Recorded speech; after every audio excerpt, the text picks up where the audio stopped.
Hello traders, my name is Christopher Vecchio, currency analyst with Daily FX. Today is Thursday, March 6, 2014. Just want to give a wrap-up of the ECB meeting and preview for NFPs tomorrow. We see here that the euro is gaining across the board after this ECB rate decision. No change in the main rate. No change in the securities market program, no sterilization there, no LTRO, no QE. So the euro, because the ECB is doing nothing, is doing something big and it's rallying. Euro yen finally got that break through that 141.45 region we've been looking for the past several weeks.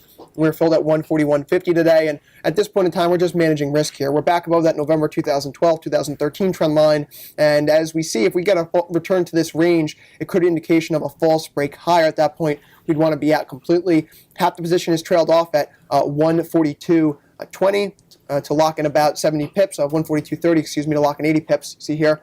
And the second half is trailed off at break even. So regardless of what happens going forward, we will take profit on this trade, and we will have at least some of it in the pocket. So we look at euro dollar, the situation becomes a little more complex in light of the fact that we do have this NFP print tomorrow. Yes, the euro dollar is rallying. Yes, we were triggered out along at 138.20, 25.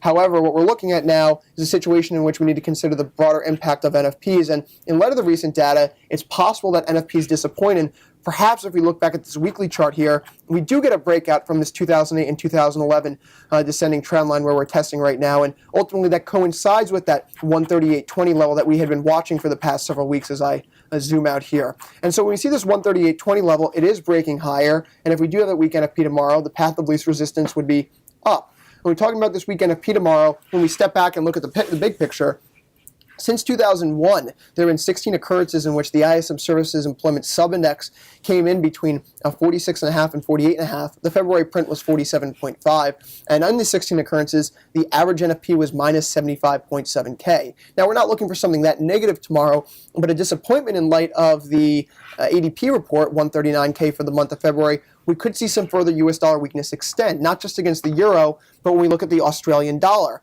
The Aussie dollar on this 4-hour chart is working on a potential inverse head and shoulders pattern. The head right near 86.50, the neckline coming in right near 90.80. We were triggered on our long right near that 90.80 figure, or 90.90 figure today. And so we're looking for a continuation higher up towards 95 if this is a true pattern. So the US dollar is staring into the abyss once more. The euro dollar looks like it could be making a longer-term break. We would be watching for the Australian dollar to gain, as well as the prospect, or at least the speculation, that the Fed might not taper in March starts to build. Certainly with the S&P 500 at highs, gold holding its highs, and the US dollar starting to weaken, markets are looking for, it looks like, a weaker print tomorrow.